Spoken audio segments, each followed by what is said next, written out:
The fluorescent lights of Children's Hospital Chicago cast harsh shadows across the waiting room as David Martinez clutched his 8-year-old daughter Emma's hand. Before we jump back in, tell us where you're tuning in from, and if this story touches you, make sure you're subscribed, because tomorrow, I've saved something extra special for you. Her small fingers moved in rapid, precise gestures, signing her nervousness about the upcoming appointment with the hospital's new director. David had learned sign language when Emma was diagnosed with profound hearing loss at 18 months, but watching her communicate always filled him with a mixture of pride and heartbreak. Today's meeting wasn't supposed to be anything special, just a routine consultation about Emma's cochlear implant program, but sometimes the universe has different plans. The elevator doors opened with a soft chime that Emma couldn't hear, revealing a woman in an expensive navy suit who immediately commanded attention. She moved with the confident stride of someone accustomed to boardrooms and billion-dollar decisions, her auburn hair pulled back in a perfect chignon, diamond earrings catching the institutional lighting. This had to be Katherine Reynolds, the new CEO who'd taken over the hospital's foundation after some corporate scandal David hadn't paid much attention to. He was too busy working double shifts at the construction site and navigating Emma's medical needs to follow business news.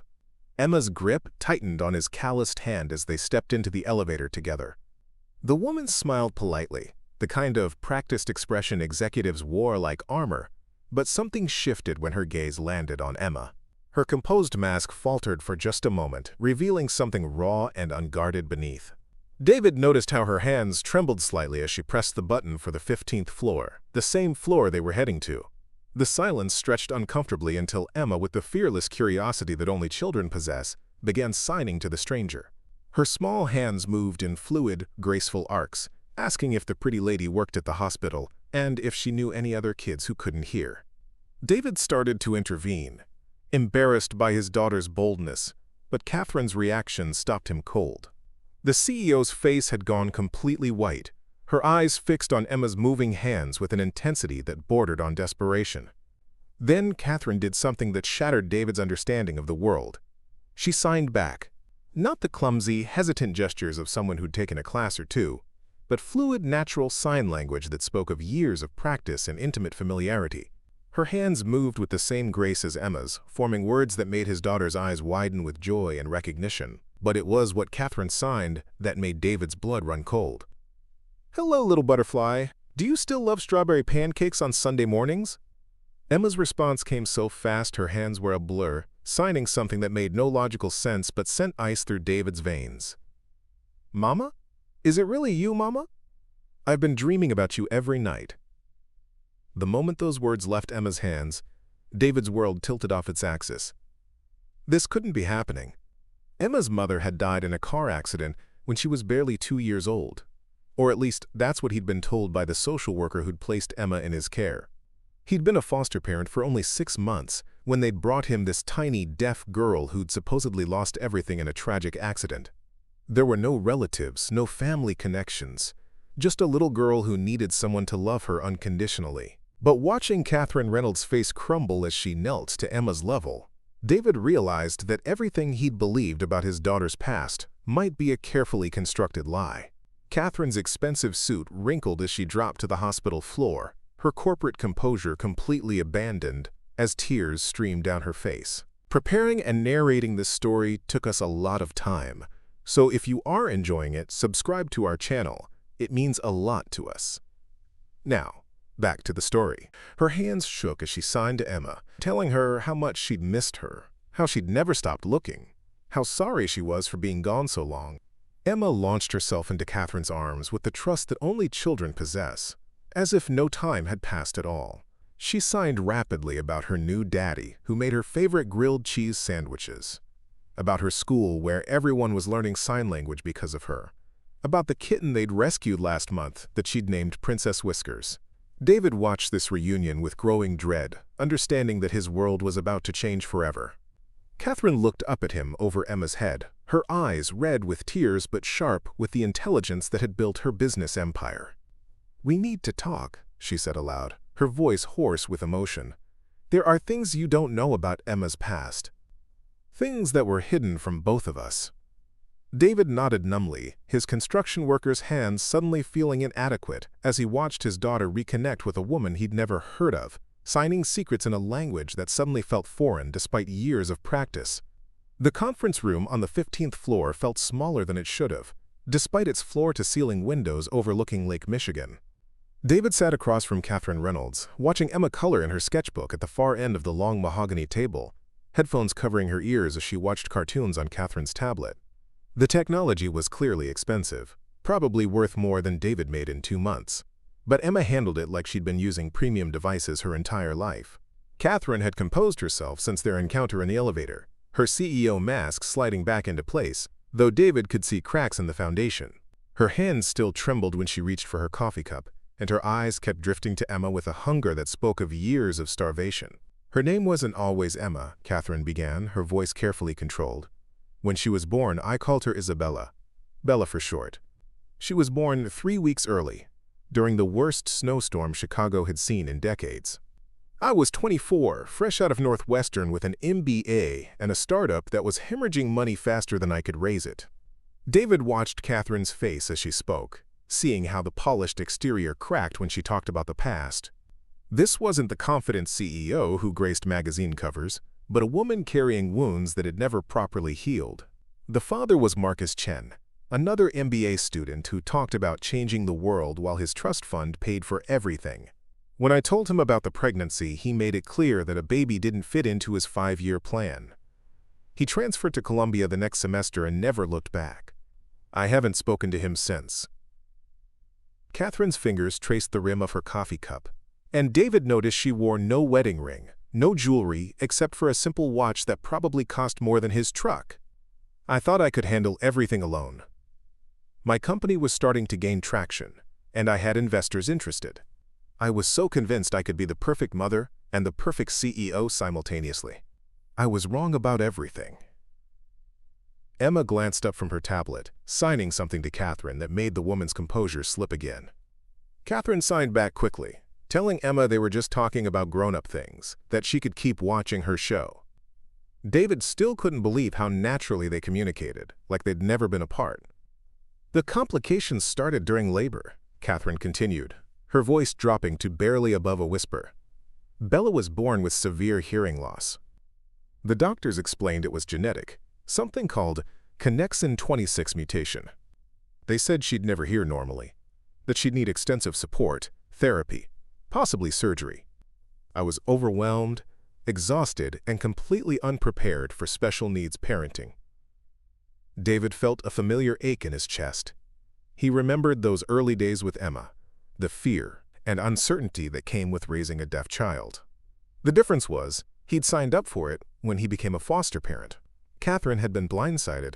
My mother, Patricia Reynolds, flew in from New York the day after Bella was born. She took one look at the situation and decided I wasn't capable of handling everything. I was young, broke, and my company was failing.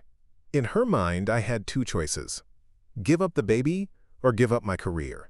She made it clear which option she preferred. Katherine's hands clenched into fists, and David saw the steel that had built her empire. I refused, of course. I loved Bella more than my own life. But my mother had resources I couldn't fight. She hired lawyers, social workers, medical experts. They painted a picture of an unfit mother who was too career-focused to properly care for a special needs child. The pieces were starting to fall into place for David, and he didn't like the picture they were forming. What happened next? I was in the hospital for 5 days due to complications from the delivery. During that time, my mother had Bella transferred to a different facility for specialized care. She told me it was temporary, that Bella needed equipment they didn't have at the original hospital. When I was discharged and went to see her, I was told there had been an accident. Katherine's voice broke and she had to pause to collect herself. Emma looked up again, concern written across her young face. She signed to Katherine, asking if she was sad, if she needed a hug. Katherine signed back that she was okay, that sometimes adults cried when they remembered difficult things. They told me there was a fire in the NICU, multiple casualties. My mother was there with the doctors when they explained that Bella didn't survive. She handled all the arrangements while I was sedated with grief. There was a memorial service, a cremation, paperwork, that made everything official. I believe my daughter was dead for 8 years. David's construction worker instincts had always been good at spotting when something wasn't built right, when the foundation was unstable. This story had cracks everywhere. But there was no fire, no accident, no death certificate, as I discovered last month when I finally decided to investigate. My mother had paid people to falsify records, to create a paper trail that would satisfy my questions. Bella was transferred to a private facility, then placed in foster care under a new identity. Emma Martinez, ward of the state, parents unknown. The weight of betrayal in Katherine's voice was crushing. David had seen men break under less pressure during his years in construction, but Katherine had channeled her pain into something productive. Still, he could see the cost in her eyes, the way her hands shook when she thought no one was looking. I found out purely by accident. My mother had a stroke 6 months ago, and while settling her affairs, I discovered documents hidden in her safe. Bank transfers, legal agreements, forged medical records. Everything laid out in black and white. She'd stolen my daughter and let me believe she was dead. Emma had abandoned her tablet and was walking toward them, her small face creased with worry. She climbed into Katherine's lap without hesitation, signing that the lady looked like she needed comfort. Katherine held her carefully, like she was afraid Emma might disappear if she loosened her grip. I hired investigators immediately. It took them 2 months to trace Emma through the foster system. When I learned she'd been adopted by a single father in Chicago, I knew I had to see her. I took the CEO position here to be close, to figure out how to approach the situation. I never expected to meet you both in an elevator. David watched Emma settle against Katherine's chest, completely comfortable with this woman she'd supposedly just met. But the signing, the familiarity, the way Emma called her mama, none of this felt like a first meeting. "She remembers you," David said quietly, "even though she was so young when you were separated. I used to sign to her constantly when she was a baby, even before we knew about her. Hearing loss, I learned basic signs because I read it was good for infant development. After the diagnosis, I became fluent quickly. Those 5 days in the hospital, I practiced every sign I could learn, determined to communicate with my daughter perfectly." Katherine's tears fell onto Emma's hair as she spoke. I would hold her and sign stories, lullabies, promises that I'd always be there for her. I told her about the house we'd live in, the dog we'd get, the adventures we'd have together. She may not have been able to hear my voice, but she could see my hands, feel my heartbeat when I held her. Emma looked up and signed something that made both adults freeze. She told Katherine that she dreamed about hands that talked to her, about a woman who smelled like vanilla and sunshine who promised never to leave. She said she drew pictures of those hands in art class, trying to remember the exact way they moved. David felt his world shifting beneath him like unstable ground. This wasn't just a coincidence or a case of mistaken identity. This was a mother and daughter who'd been torn apart by manipulation and greed, finding each other against impossible odds. But where did that leave him? He'd raised Emma for 6 years, loved her unconditionally, built his entire life around being her father. "What happens now?" he asked, though he wasn't sure he wanted to hear the answer. Katherine looked at him over Emma's head, and for the first time since their conversation began, her expression softened. "I don't know. I've spent 8 years imagining this moment, but I never thought about what came after. You've been her father in every way that matters. You've given her love, stability, everything I couldn't provide. I'm not here to destroy the life you've built together." Emma sat up and began signing rapidly to both of them, her young face serious with concentration. She told them that she'd always felt like part of her family was missing, but now she understood why. She said having one dad who loved her was wonderful, but having a mom who loved her too would be even better. She asked if families could have extra people in them, like how her friend Sophia had 2 dads because her parents got divorced but everyone still loved her. David realized that once again his 8-year-old daughter was wiser than the adults around her. Emma wasn't seeing this as a choice between parents, but as an opportunity to expand her family. She'd already lost one mother figure, though she'd been too young to understand it. Maybe the universe was giving her a chance to reclaim what had been stolen. The law offices of Morrison, Blake & Associates occupied 3 floors of a gleaming downtown Chicago skyscraper, the kind of place David had only seen in movies. Katherine's legal team moved with the precision of a military operation, armed with laptops, legal documents, and the kind of focused intensity that money could buy. David sat in the leather conference chair feeling completely out of place in his work clothes, having come straight from a construction site when Katherine called with urgent news. Emma sat beside him, her tablet propped up as she worked on digital art, occasionally signing observations about the fancy office, or asking if the serious-looking people in suits were Katherine's friends. Katherine had explained that they were helpers, people who found lost things and made sure bad people faced consequences for their actions. Emma seemed satisfied with this explanation, though David suspected she understood more than she let on. "We've made significant progress in the last 72 hours, announced Margaret Chen, the lead investigator Katherine had hired. She was a sharp-featured woman in her 50s who'd spent 20 years with the FBI before starting her own firm. "The paper trail your mother created was extensive but sloppy. Greed makes people careless." Katherine leaned forward, her business instincts engaged despite the personal nature of the investigation. "What did you find?" Margaret opened a thick folder, spreading documents across the polished table. "Your mother paid Dr. Franklin Morse $50,000 to falsify medical records and death certificates. She paid another $30,000 to a crematorium operator to provide fake ashes and documentation.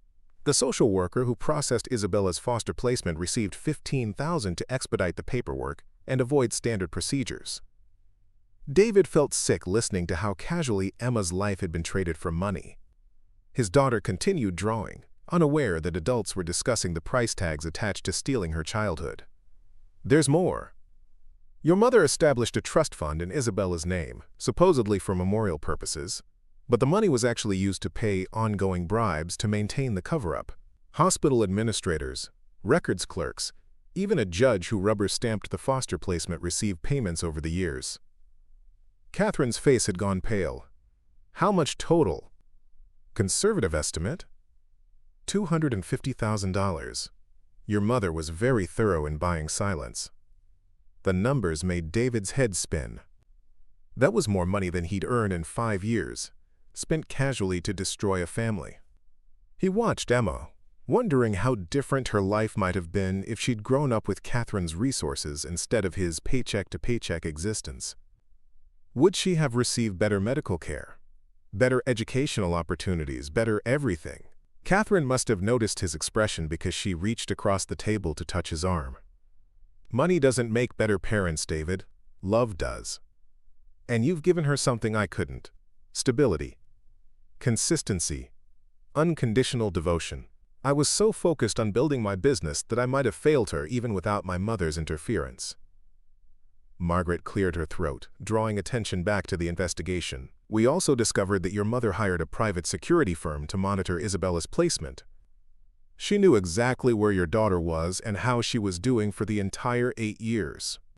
She received monthly reports about her health, education, and development."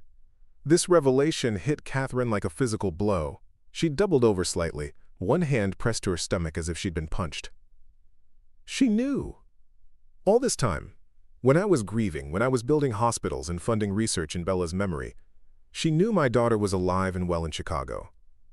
Emma looked up from her tablet, concerned by Katherine's distress. She signed, asking if Katherine needed water or a hug, if someone had hurt her feelings.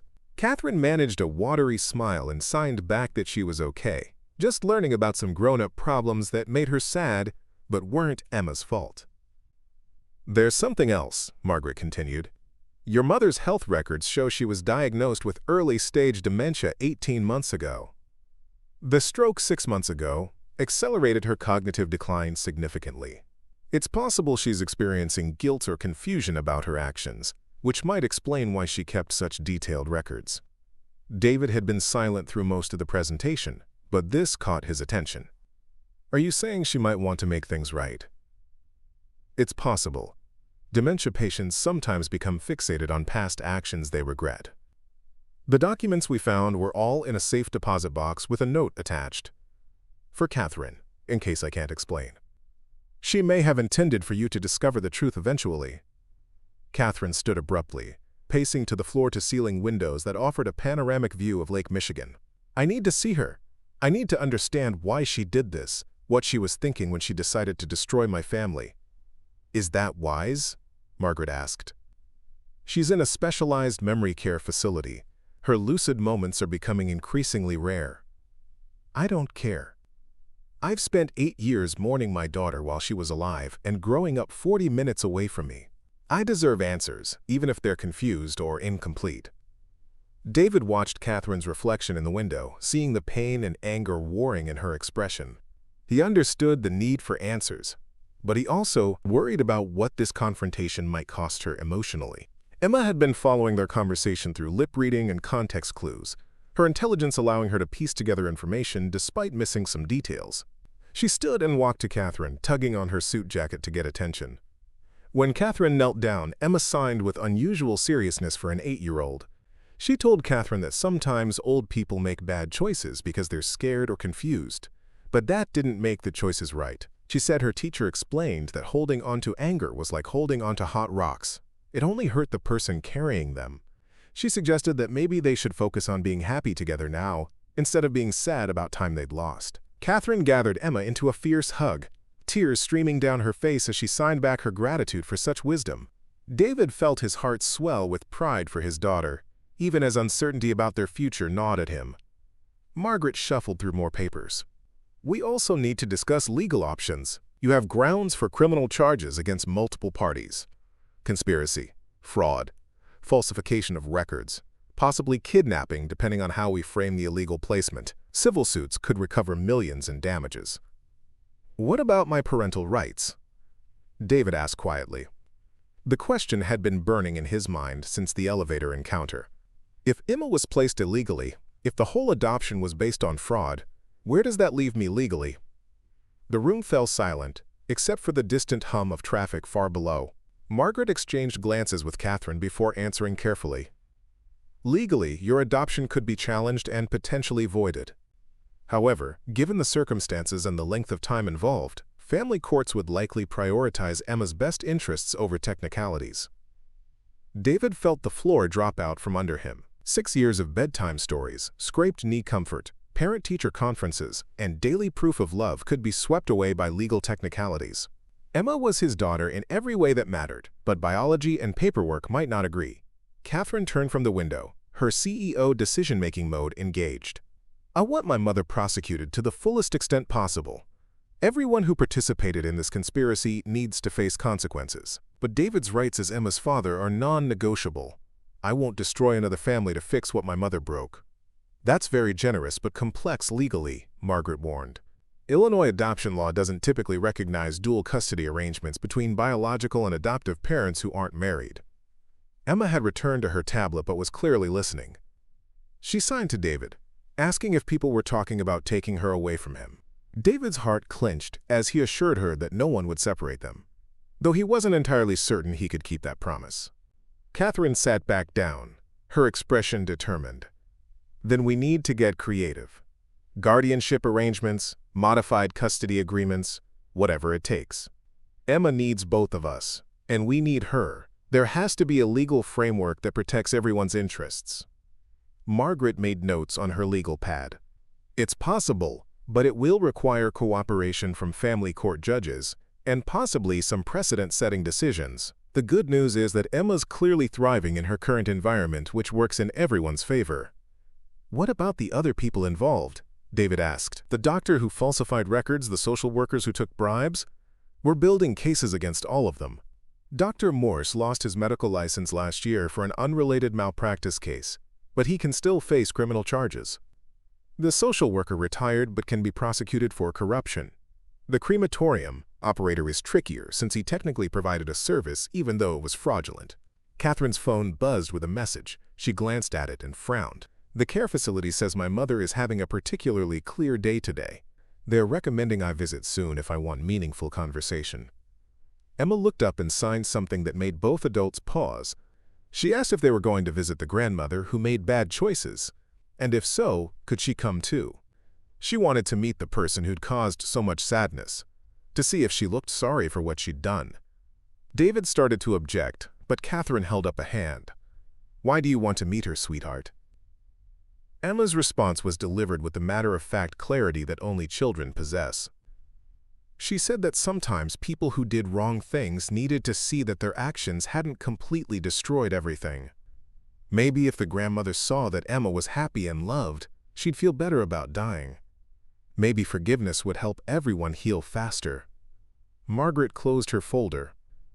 I'll continue building the criminal cases while you decide how to proceed with family arrangements. But I'd recommend moving quickly on the custody issues. The longer we wait, the more complicated things could become if other parties decide to get involved. As they prepared to leave, David realized they were about to embark on the most difficult part of this journey. Confronting the person responsible for 8 years of separation and lies wouldn't bring back lost time, but it might provide the closure Katherine needed to move forward. Emma's wisdom about forgiveness resonated with him, though he wasn't sure he possessed her generous spirit when it came to Patricia Reynolds. Willowbrook Memory Care Facility smelled like industrial disinfectant and artificial vanilla, a combination that failed to mask the underlying scent of age and decline. David walked beside Katherine down the carpeted hallway, Emma between them holding both their hands, her curious eyes taking in the wheelchairs and walkers, the residents sitting in common areas staring at television screens or into middle distances only they could see. The facility was expensive, that much was obvious from the marble reception area and carefully curated artwork lining the walls. Katherine had spared no expense for her mother's care, despite learning about the woman's betrayal. David wasn't sure he would have been so generous in her position, but then again, he'd never had the resources to make such choices. Room 247. Katherine murmured, checking the brass nameplate beside a partially open door. Through the gap, they could see an elderly woman sitting in a wingback chair by the window, her silver hair perfectly styled despite her circumstances. Patricia Reynolds still looked every inch the socialite, even in a care facility, wearing a cream-colored cashmere sweater and pearl earrings that probably cost more than David's monthly rent. Emma tugged on Katherine's hand and signed a question about whether they should knock or just go in. Katherine knocked softly, pushing the door open when a cultured voice called for them to enter. Patricia Reynolds looked up from the book in her lap, and David saw Katherine's features reflected in the older woman's face, though hardened by decades of careful control. Her blue eyes were cloudy with age but still sharp, focusing immediately on Katherine with a mixture of recognition and confusion. "Katherine, my dear, what a lovely surprise. Though I wasn't expecting visitors today." Patricia's gaze moved to David and Emma, and something flickered across her expression. "Have you brought friends?" Katherine's jaw tightened, but she kept her voice level. "Hello, Mother. I'd like you to meet David Martinez and his daughter Emma." Patricia studied Emma with the intensity of someone trying to solve a puzzle. "What a beautiful child. Those eyes are quite striking, and that hair color is unusual. She reminds me of someone, though I can't quite place who." Emma stepped forward, signing a polite greeting that included her name and age. Patricia blinked in surprise at the fluid hand movements, then looked to Katherine for translation. "She's saying hello," Katherine said carefully. "Emma is deaf, so she communicates through sign language." "How remarkable. I knew a child once who used those hand gestures. A little girl with the most unusual coloring, though that was years ago. My memory isn't what it used to be." Patricia's voice trailed off, her gaze becoming distant. David watched the interaction with growing tension. Part of him wanted to grab Emma and leave, to protect her from whatever emotional explosion might result from this confrontation. But Emma seemed calm, studying Patricia with the same intensity the older woman had shown her. Katherine sat in the chair opposite her mother, gesturing for David to take the small sofa. Emma climbed up beside him but kept her attention focused on Patricia, as if she were trying to read something important in the woman's face. "Mother, I need to ask you about something that happened 8 years ago." "About my daughter Isabella." Patricia's expression shuddered immediately, the confusion replaced by something harder and more guarded. "Isabella?" "Katherine, dear, you never had a daughter. You were so focused on your business ventures, remember? Always too busy for family responsibilities. I was pregnant, Mother. I gave birth to a daughter on March 15, 2016, during that terrible snowstorm. You were there at the hospital." "Nonsense." Patricia's voice carried the authority of someone accustomed to having her version of reality accepted without question. You had a miscarriage that winter. Very sad, but these things happen when young women prioritize careers over proper preparation for motherhood. Catherine's hands clenched in her lap, but she pressed on. I found the documents in your safe deposit box. The bank transfers, the falsified medical records, the payments to Dr. Morse and the others. I know what you did. Patricia stared at her daughter for a long moment, then slowly turned her gaze to Emma. This time, her examination was different, more focused, as if pieces of a forgotten puzzle were clicking into place. You have your grandmother's eyes, Patricia said quietly to Emma. The same shade of blue that's run in our family for generations. And that birthmark behind your ear, barely visible unless you know to look for it. Emma touched the spot Patricia mentioned, then signed to Katherine asking how the lady knew about her special mark. Katherine translated, her voice barely steady. Patricia's facade began to crumble like an old building finally succumbing to time. She was supposed to be better off. The family I arranged had excellent credentials, substantial resources. The child would have opportunities, education, advantages that a struggling single mother couldn't provide. You told me she died, Katherine whispered, tears starting to flow. You let me plan a memorial service. You let me grieve for 8 years. I told you what you needed to hear to move forward with your life. Patricia's voice carried less conviction now, uncertainty creeping in around the edges. Look what you accomplished, Katherine. You built an empire, became successful beyond measure. Would you have achieved any of that with a special needs infant to care for? David found his voice, anger overriding his intimidation. So you just decided to play God with people's lives? You separated a mother from her child because it was inconvenient for your plans?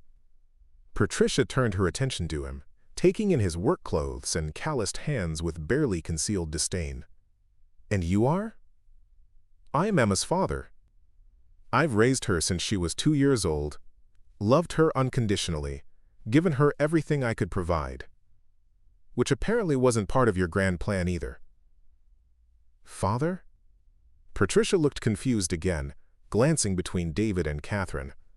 But Katherine never married. There was no father in the picture when the arrangements were made. Emma had been following the conversation through lip reading and context, her exceptional intelligence filling in the gaps. She stood up from the sofa and approached Patricia's chair, signing slowly and deliberately. Patricia watched the hand movements with growing comprehension, though she couldn't understand the words. What is she saying? Katherine's voice broke as she translated. She's saying that families aren't made by money or plans or what people think is best. They're made by love and choice, and people who show up every day. She's saying that you took away her choice to know her first mother, and her mother's choice to raise her daughter, and her second father's choice to adopt her honestly. Patricia's composure finally shattered completely. Tears rolled down her weathered cheeks as she stared at Emma, seeing perhaps for the first time the real cost of her manipulations. I thought I was protecting everyone. Katherine was so young, so unprepared. The child needed specialized care, resources I knew Katherine couldn't provide while building her company. You were protecting your image, Katherine said with quiet fury. Your reputation as the perfect society matron whose daughter never made mistakes. You couldn't stand the thought of people knowing your family wasn't as flawless as you pretended. Perhaps, Patricia admitted. Her voice smaller than David had heard it. Perhaps I was thinking of myself as much as anyone else. Your father would have been mortified by the scandal. Our social circle, the business connections, everything we'd built. Emma signed something else, her young face serious with concentration. Katherine translated again, though her voice was thick with emotion. She's asking if you're sorry. Not sorry you got caught, but sorry that you hurt people. Patricia looked directly at Emma, seeming to see her clearly for the first time. Yes, child, I am sorry. I'm an old woman, whose memory fails her more each day, but I remember enough to know that I caused terrible pain to people I claimed to love. The room fell silent, except for the distant sounds of the facility, other residents and staff going about their daily routines. David watched Emma process this admission, her 8-year-old mind grappling with concepts of forgiveness and consequences that many adults struggled with. Finally, Emma walked over to Patricia's chair and gently took the older woman's hand. She signed something simple, something even David could understand without translation. "I forgive you." Patricia broke down completely then, clutching Emma's small hand as she sobbed apologies for stolen years and broken trust. Katherine joined them, kneeling beside her mother's chair, her own tears falling freely as she signed to Emma that she was proud of her generous heart. David remained on the sofa, watching this scene of reconciliation with mixed emotions. Patricia Reynolds had stolen 8 years from Katherine and Emma, had built her crime on lies and bribery, had shown no remorse until confronted with undeniable evidence. But she was also a dying woman whose mind was failing, whose carefully constructed world had crumbled around her. Emma's forgiveness didn't erase the damage, but it offered something more valuable than revenge: the possibility of healing, not for Patricia, whose time was running short, but for Katherine and Emma, and even David himself. Carrying anger forward would only poison their chance at building something beautiful from the wreckage of the past. When Patricia finally composed herself, she looked at Katherine with clearer eyes than she'd shown all day. "What will you do now? About the custody arrangements? About the legal implications?" Katherine straightened, her CEO composure returning. "Emma stays with David. He's been her father in every way that matters, and I won't repeat your mistakes by disrupting her stability. But I want to be part of her life, to build the relationship we should have had from the beginning." "And the criminal charges?" Katherine glanced at David, then at Emma, who was watching intently despite not hearing the conversation. "The people you paid to participate in this cover-up will face justice. But you're dying, Mother. Prosecuting you won't bring back lost time, or heal old wounds. I'd rather spend whatever time you have left trying to rebuild some semblance of a relationship." Patricia nodded slowly, understanding perhaps that this was more mercy than she deserved. "The trust fund I established, the money I set aside for ongoing payments, it's still intact, nearly $400,000. It should go to the child, for her education, her medical needs, whatever she requires." David started to object, uncomfortable with accepting money connected to such painful circumstances, but Katherine placed a hand on his arm. "It's Emma's," she said simply. "It was always meant to be hers. This just ensures it reaches her honestly." As they prepared to leave, Patricia called Emma back to her chair one final time. She struggled to remove a ring from her arthritic finger, a simple gold band with a small diamond that had clearly been worn for decades. "This was my mother's ring, and her mother's before that. It's meant to be passed down to the women in our family. I should have given it to Katherine years ago, but perhaps it's more appropriate for it to go to you when you're older. Something to remember that families can heal, even when they've been broken." Emma accepted the ring carefully, signing her thanks before slipping it onto her thumb where it hung loose but secure. She signed something else, and Katherine's eyes filled with fresh tears as she translated. "She says that she'll visit you again if you'd like. That everyone deserves to have family nearby when they're sick or scared." Patricia Reynolds, the woman who had orchestrated one of the cruelest deceptions David could imagine, broke down once more at the simple kindness of a child she'd tried to erase from existence. As they left the memory care facility, David realized that Emma had just taught him something profound about the difference between justice and mercy, between punishment and healing. 1 year later, the backyard of their new home in Evanston buzzed with the controlled chaos of Emma's 9th birthday party. David flipped burgers on the grill while Katherine supervised a table full of hearing and deaf children working together on an art project, their hands moving in animated conversations that needed no translation. The house itself was a compromise that worked perfectly. Not Katherine's penthouse lifestyle, not David's cramped apartment, but something in between that felt authentically theirs. 4 bedrooms, a workshop where David could pursue woodworking projects, and a studio where Emma's artistic talents flourished under Katherine's encouragement and resources. Emma raced past carrying a soccer ball, her cochlear implant catching the afternoon sunlight. This surgery 6 months ago had opened new worlds of sound for her, though she still preferred signing for important conversations. She moved seamlessly between both worlds now, equally comfortable with spoken words and silent communication. "Dad, Katherine says we can get the puppy next month."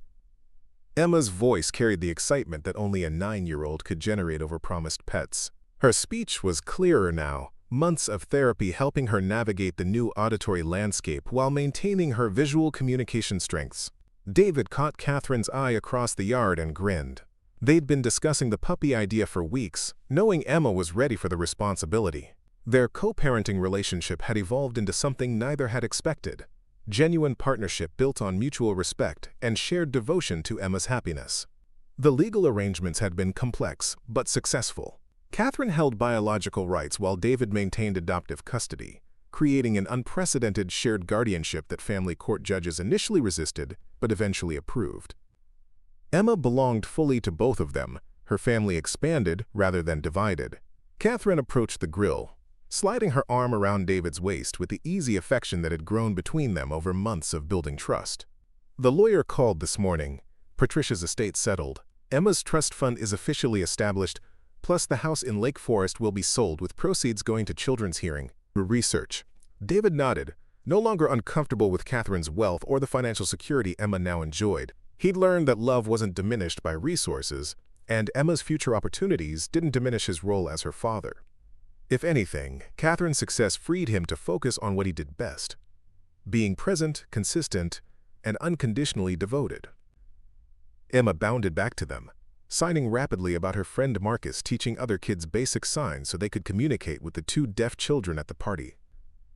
Her natural leadership and empathy continued to amaze both parents, her wisdom seeming to grow from the unusual circumstances that had shaped her young life. "Did you tell Dad about the surprise?" Katherine asked, signing while speaking so Emma could choose her preferred communication method. Emma's eyes lit up as she grabbed David's hands. "Katherine and I have been working on something special. Close your eyes." David obediently shut his eyes while Emma guided him to the patio table. When he opened them, he found a beautifully crafted photo album filled with pictures from the past year, moments he hadn't even realized Katherine was capturing. Emma's first successful bike ride, family movie nights, cooking disasters, holiday celebrations, ordinary moments that had built their extraordinary family. The final page held a professional family portrait taken the week before, all three of them laughing at something Emma had signed just before the camera clicked. Beneath it, in Emma's careful handwriting, was a message that made David's throat tight with emotion.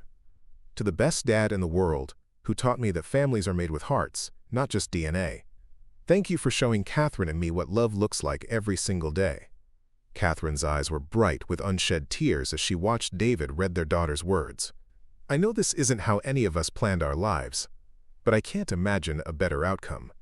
Emma has two parents who adore her, stability, opportunity, and most importantly, she knows she's loved unconditionally by everyone who matters." Emma hugged them both, her small arms barely spanning their combined width. "Best family ever," she declared, her words clear and confident. "Even if we started weird." As the afternoon wound down and friends departed, the three of them sat on the porch swing David had installed, watching fireflies begin their evening dance. Emma dozed between her parents, exhausted by birthday excitement but completely content. "I keep waiting for the other shoe to drop," David admitted quietly. "For something to go wrong with this perfect life we've somehow built." Katherine's hand found his over Emma's sleeping form. "Maybe that's the point. Maybe after everything we've all survived, we've earned some happiness. Emma lost her first mother. I lost 8 years with my daughter. You gave up your original dreams to become a single father. Perhaps the universe decided we'd paid enough." Emma stirred, signing sleepily that she loved them both, that she was happy they'd found each other, that tomorrow could they please discuss the puppy again because she'd already picked out names. David laughed softly, kissing the top of Emma's head as Katherine did the same. Their family might have been forged from loss and deception, but it had transformed into something beautiful, through choice, forgiveness, and daily acts of love. Sometimes, the most broken beginnings led to the strongest foundations. Up next, you've got 2 more standout stories right on your screen. If this one hit the mark, you won't want to pass these up. Just click and check them out.